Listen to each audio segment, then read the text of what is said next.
Fala galera, tudo bem com vocês? Sou o professor Giovanni, aqui do canal Assim é Fácil. Hoje nós vamos ter uma aula teórica e nós vamos falar de um assunto muito recorrente nos vestibulares. Para assinar a frequência da aula de hoje, não esqueça de se inscrever no nosso canal, marcando o sininho das notificações, deixar o seu like e compartilhar nossos vídeos com todos os seus amigos. Acompanhe a aula de hoje.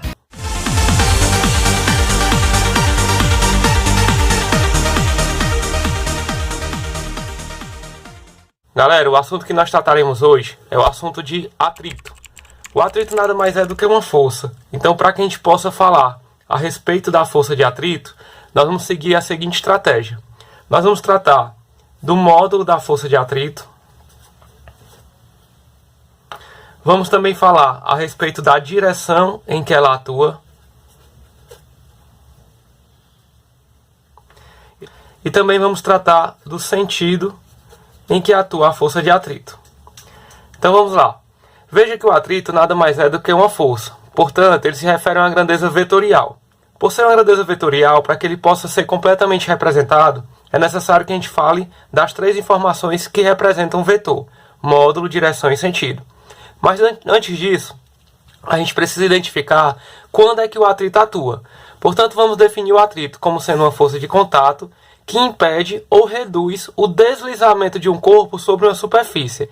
Isso já nos mostra que o atrito ele pode atuar em duas situações diferentes, podendo ser classificado, portanto, de duas formas diferentes. Mas isso é assunto que nós trataremos daqui a pouco. Primeiro vamos ver que o atrito, como é uma força que tenta ou reduz o deslizamento sobre um corpo, a direção em que esse atrito atua é paralela à superfície de deslizamento. E o sentido em que ele atua, para que ele impeça ou reduza o deslizamento, tem que ser contrário ao deslizamento. Bom, para que a gente possa então falar a respeito do módulo da força de atrito, é muito importante que a gente destaque a existência de dois tipos de atrito, ou pelo menos duas formas de ação do atrito, que nós vamos denominar de atrito estático e atrito dinâmico, ou também atrito cinético. Vamos então tratar dessas duas formas separadamente. Primeiro vamos falar a respeito do atrito estático. Veja que, como o próprio nome diz, o atrito estático ele dá a entender que atua enquanto o corpo ainda está parado. Mas a ideia de corpo em repouso ela pode nos levar ao erro. Veja que o atrito ele é uma força que atua durante o deslizamento, ou para impedir o deslizamento. E nem sempre um corpo que não está deslizando se encontra parado. Veja o caso do pneu de um carro em movimento. Quando o carro está em movimento, o seu pneu não desliza sobre o chão. Portanto, quem possibilita o movimento do carro enquanto o pneu está rolando é justamente o atrito estático. Diferente, por exemplo, de quando a gente tenta deslizar um bloco sobre uma superfície. Este bloco não consegue deslizar devido à ação do atrito estático. Então, para evitar erros, o que é que eu costumo mencionar? Que o atrito estático é aquele que atua durante a ausência do deslizamento e não na ausência do movimento. Desta forma, é importante perceber que o atrito estático ele tem como característica ser uma força variável, ou seja, o seu módulo ele varia. Veja que enquanto nós não estamos tentando deslizar um bloco, não existe atrito estático. A partir do momento que você atua com uma força na tentativa de deslizar esse bloco, o atrito estático passa a atuar enquanto o bloco não desliza. Vamos ver a representação de uma situação. Nós temos aqui um plano sobre o qual nós temos um bloco e nele nós estamos aplicando uma força na tentativa de deslizá-lo. Pelas características já mencionadas aqui nesse vídeo, nós temos que o atrito que está atuando sobre esse bloco é paralelo à superfície de deslizamento e contrário à tendência de deslizar. Portanto, ele atua no ponto de contato, contrário à tentativa de deslizamento deste bloco. Esta é a força de atrito. Devido às leis de Newton, enquanto esse bloco estiver em repouso, portanto, em equilíbrio, é importante perceber que essas forças se anulam. Portanto, a força que nós estamos aplicando, ela tem o mesmo módulo que a força de atrito que está atuando nesse momento. O atrito, portanto, estático. Podemos perceber que à medida que essa força vai aumentando o valor, permanecendo ainda o bloco em repouso, a única conclusão que nós podemos ter é que o atrito estático está aumentando juntamente com o aumento dessa força. Se você reduzir essa força, o bloco permanece parado, nos permitindo concluir que o atrito também está reduzindo o seu valor. Portanto, enquanto o corpo estiver em repouso, o atrito que está atuando é o estático e essas duas forças elas possuem o mesmo valor.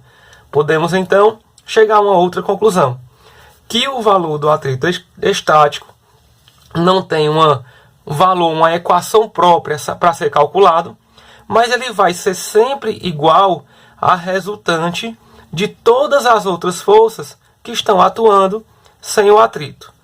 Veja que no exemplo que eu citei agora, nós temos apenas uma força, com exceção do atrito, atuando sobre o corpo, gerando a resultante, visto que o peso e a normal se anulam. Se eu tivesse duas forças, duas pessoas, tentando empurrar esse bloco, a resultante entre elas também seria anulado pelo atrito, isso enquanto o bloco estiver em repouso. Portanto, o módulo do atrito estático ele é calculado pela resultante de todas as outras forças, retirando o atrito. Mas, Giovanni, se o atrito ele vai aumentando, vai acompanhando o aumento da força que eu estou aplicando, ele vai aumentar indefinidamente? Ele não tem limite? Tem, ele tem um limite. Esse limite é chamado de atrito de destaque. Nós vamos considerar como o atrito de destaque como sendo o atrito estático no seu valor máximo. Portanto, o módulo do atrito de destaque ele corresponde ao módulo do atrito estático máximo que pode atuar sobre um corpo. Mas veja que esse atrito estático máximo ele varia de corpo a corpo. Quais são os fatores que influenciam nessa variação? Primeiro, o material de que o corpo é feito. Veja que o atrito ele é provocado pelo fato de um corpo ele ter uma superfície áspera, uma superfície rugosa, que ao entrar em contato com outra superfície, essas rugas, essas entranhas, elas vão se encaixar, dificultando ou impedindo o deslizamento. Portanto, quanto mais áspera, quanto mais rugosa forem as superfícies, maior a tendência de nós termos um atrito de destaque. Portanto, o módulo do atrito de destaque ele é proporcional a um coeficiente que vai representar essas imperfeições na superfície dos corpos, que nós vamos chamar de μ, o coeficiente de atrito. Um outro fator que também vai interferir no valor máximo do atrito estático é o quão comprimida as superfícies se encontram. Veja que se o atrito é uma força de contato que atua paralela ao deslizamento, quanto mais comprimidas as superfícies estiverem uma contra a outra, quanto mais pressionadas uma contra a outra elas estiverem, maior vai ser a dificuldade de gerar o deslizamento. Quando a superfície é horizontal e está abaixo do corpo, essa força de compressão entre as duas superfícies geralmente é o peso do corpo. Mas quando se trata de uma superfície vertical, uma parede, por exemplo, eu preciso de uma força comprimindo o objeto contra a parede para impedir o deslizamento.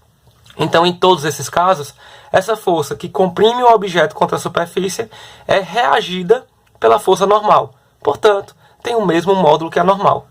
Podemos então concluir que o atrito de destaque ele também vai ter o seu módulo paralelo ao módulo da normal que já atua sobre o corpo naquela situação.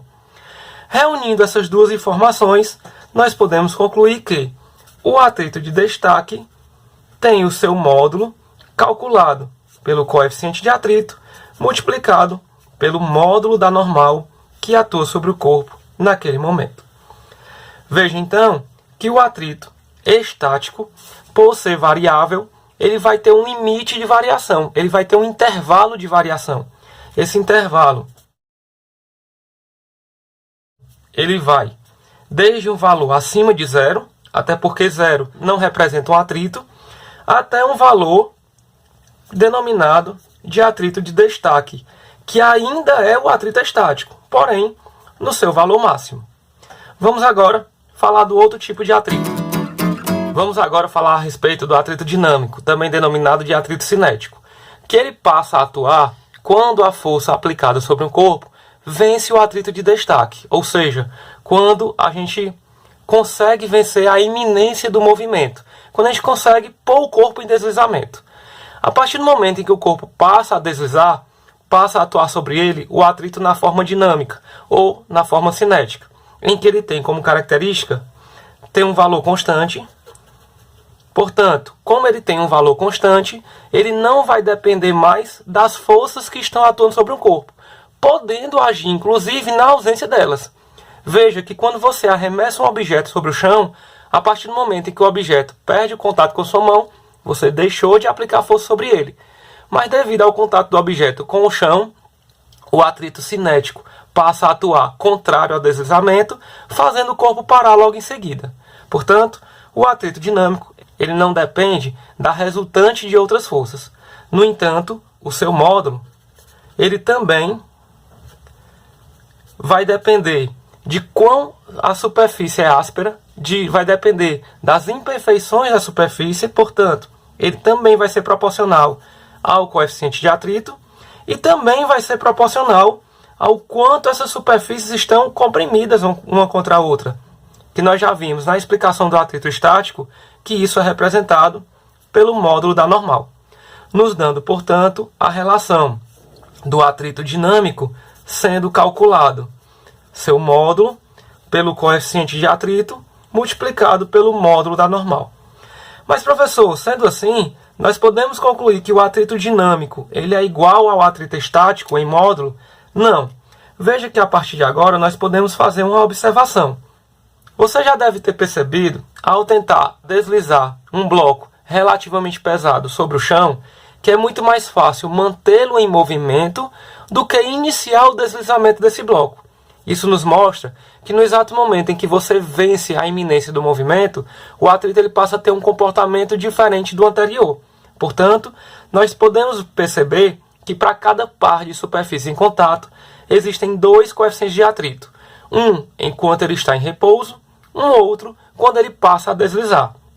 E esses coeficientes de atrito, que nós vamos denominar de coeficiente de atrito estático e o coeficiente de atrito dinâmico ou cinético, eles têm um valor que geralmente são o estático maior ou raramente muito próximo do dinâmico, que nós podemos considerar inclusive iguais. Para que você possa ter uma melhor visão do que está acontecendo, nós podemos observar a relação do gráfico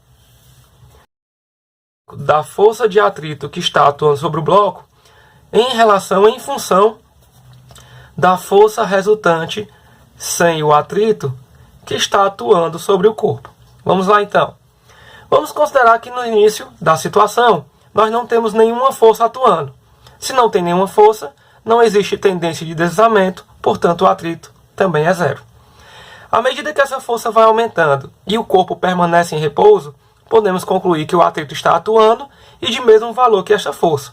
Portanto, há um aumento linear acompanhando o valor da força resultante.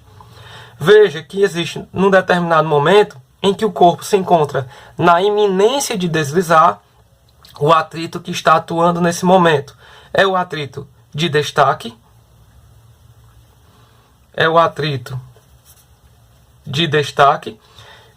e caso a gente continue aumentando essa força, ela instantaneamente vai sofrer uma redução, passando a atuar, portanto, sobre ela um atrito constante, que seria o atrito dinâmico. Veja que por todo este aumento da força de atrito, ela tem o mesmo valor da resultante das forças sem o atrito, inclusive no ponto de destaque, no ponto de iminência de movimento, que a partir daí, quando você vence esse atrito, instantaneamente a força de atrito sofre uma redução, se mantendo constante a partir daí. Este, portanto, é o gráfico que representa a função da força de atrito em relação à resultante das outras forças. Galera, eu vou mostrar para vocês agora duas formas que nós podemos determinar o coeficiente de atrito. Tanto o coeficiente de atrito estático como o coeficiente de atrito cinético. A primeira dessas determinações, o primeiro desses métodos, é o método utilizando um dinamômetro. Para quem não sabe ainda o que é um dinamômetro, é o dispositivo que é utilizado para fazer medições de forças. Portanto, Nesse primeiro método, com o uso do dinamômetro, nós vamos prendê-lo a um bloco que se encontra sobre uma superfície, na qual ela possui um material que queremos determinar o coeficiente de atrito. Vamos prender o dinamômetro neste bloco de forma paralela ao plano de deslizamento e vamos começar a puxá-lo. Quando a gente perceber que este bloco se encontra na iminência, prestes a deslizar, nós vamos ter a certeza que nesse momento o atrito que está atuando é o atrito de destaque. Portanto, fazendo a representação das forças, nós temos a força que nós estamos aplicando para tentar deslizar o bloco. Esta força ela é medida pelo dinamômetro, ela é informada pelo dinamômetro. Nós temos o atrito que está atuando, impedindo o bloco deslizar, além do peso e da normal, que eu não vou representar para não sobrecarregar o desenho de informação. Percebendo que o bloco se encontra na iminência de se movimentar, nós temos a garantia que, nesse momento, a força que eu estou aplicando corresponde ao mesmo valor da força de atrito, que, como o corpo está parado, é o atrito estático, e por se encontrar na iminência de movimento, se trata de um atrito de destaque. Como nós já vimos, esse atrito de destaque é calculado pelo μ estático vezes o módulo da normal. Dessa forma, o μ estático vai ser igual à força informada pelo dinamômetro dividido pela normal. Sabendo que a normal, nesse momento, tem o mesmo valor que a força-peso, nós podemos então substituir e encontrar que o μ estático nada mais é do que a força indicada pelo dinamômetro dividido pela massa do bloco, que você pode facilmente encontrar colocando o bloco sobre uma balança, multiplicado pela gravidade local, que, como nós estamos na Terra, é de 9,8 metros por segundo ao quadrado. Então esta é a primeira forma de se determinar o coeficiente de atrito estático utilizando o dinamômetro e o corpo numa superfície plana e horizontal. Podemos utilizar o mesmo método para calcular o coeficiente de atrito dinâmico. Só que aí, ao invés de considerar o corpo na iminência de se mover, nós vamos considerar esse corpo já se movendo, porém com velocidade constante. Então está aí o primeiro método de determinação do μ. O segundo método, ele não utiliza um dinamômetro, mas sim um plano inclinável, que é um plano que nós temos o controle de sua inclinação.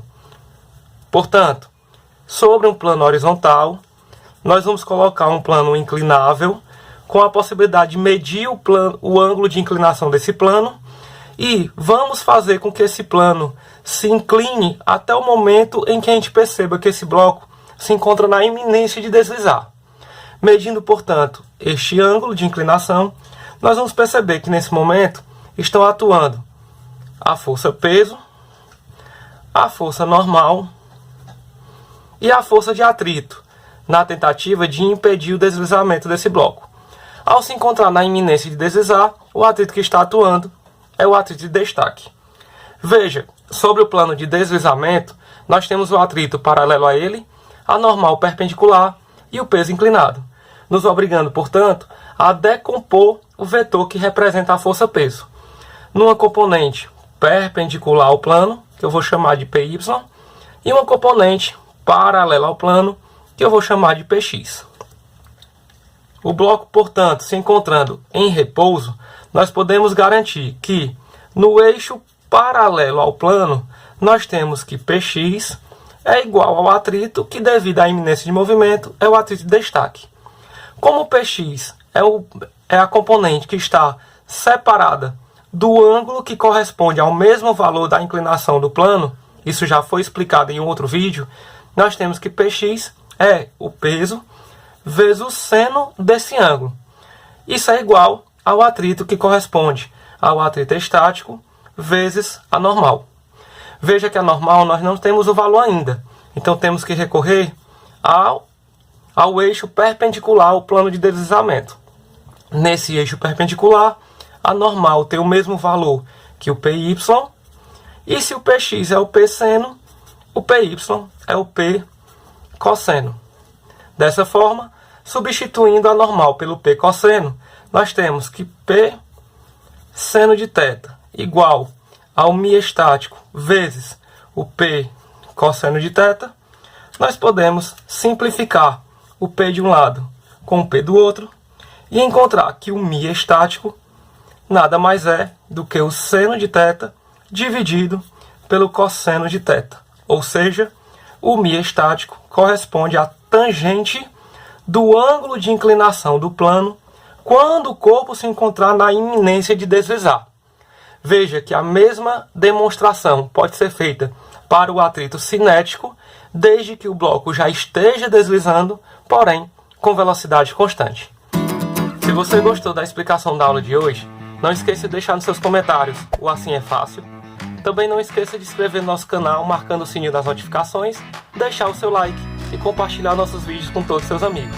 Acompanhe as novidades nas redes sociais e não perca a resolução das questões ao longo da semana. Assim é fácil.